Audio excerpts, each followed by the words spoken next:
ভারত যে আমার শত্রু রাষ্ট্র এই কথাটা বলতে মনে হচ্ছে অনেকের মানে ওই যে আজরাইল আসার আগে যেভাবে ঠেকুর উঠে যায় না, দম উঠে যায় না, এই ধরনের কাপুরুষ মানে বেঈমান গাদ্দার টাইপের একটা বলয় আছে বাংলাদেশের, আমলা থেকে শুরু করে political class, party, politicians, everybody মনে হচ্ছে দম ছুটে যাচ্ছে। যে রাষ্ট্র স্বাধীন থাকে কিভাবে?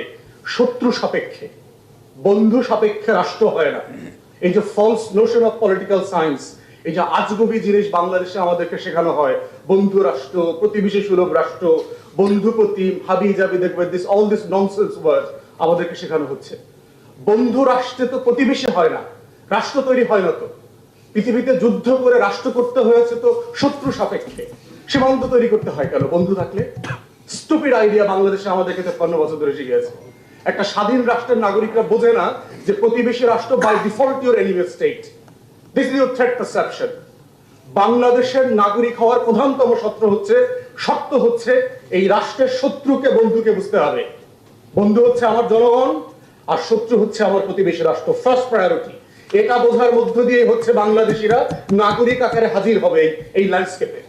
কিন্তু আমরা দেখবেন যে ভারত যে আমার শত্রু রাষ্ট্র এই কথাটা বলতে মনে হচ্ছে অনেকের মানে ওই যে আজরাইল আসার আগে যেভাবে ঢেকুর উঠে যায় না, দম উঠে যায় না, এই ধরনের কাপুরুষ মানে বেঈমান গাদ্দার টাইপের একটা বলয় আছে বাংলাদেশের, আমলা থেকে শুরু করে political class, party, politicians, everybody মনে হচ্ছে দম ছুটে যাচ্ছে। ভারত মাতা আসছে, আমার আজরাইলের মতো আমার দম বের হয়ে যাবে। তাহলে আমার থ্রেট পারসেপশনে আমার রাষ্ট্রসত্তার প্রধানতম শত্রু হচ্ছে আমার শত্রু। শত্রুকে ভারত বাই ডিফল্ট। এর মানে কি আমি ভারতের সাথে কালকে থেকে যুদ্ধ করব? আমি ভারতে ঘুরতে যাব না? আমি ভারতের সাথে সম্পর্ক রাখবো না? ব্যবসা করব না? আমার ট্রিটমেন্ট নিতে আমাদের রোগীরা যাবে না? ওদের লোকরা এসে 30 লাখে 40 লাখে বৈধ অবৈধভাবে এদেশে কাজ করবে না? করবে, সব করব। কিন্তু কনসিয়াসলি করতে হবে যে কে আমার বন্ধু, কে আমার শত্রু। আমার ফার্স্ট প্রায়োরিটি আমার থ্রেট পারসেপশন। রাষ্ট্র যখন থ্রেট পারসেপশন পরিষ্কার করে ফেলবে তখন এটা তার পলিসিতে ইমপ্লিমেন্টেড হবে, এটা তার রাষ্ট্রীয় মনস্তত্ত্বে, সিলেবাসে, কারিকুলামে সবকিছুতে প্রতিফলিত হবে। এক্সাম্পল দেই, অফিসিয়ালি ওয়ারেন্ট টেরর ডিসপেন্স করবার পরে আমেরিকা কিন্তু ঘোষণা করেছে চায়না তার সিকিউরিটি থ্রেট, ডিফেন্স থ্রেট। চায়নার সাথে কি সে যুদ্ধ করছে? ডেলি করছে? চায়না, ভারত, পাকিস্তান সবাই সবাইকে শত্রু রাষ্ট্র গণ্য করে না? করছে তো। তাহলে ওরা ওদের সাথে করছে, যুদ্ধ করছে।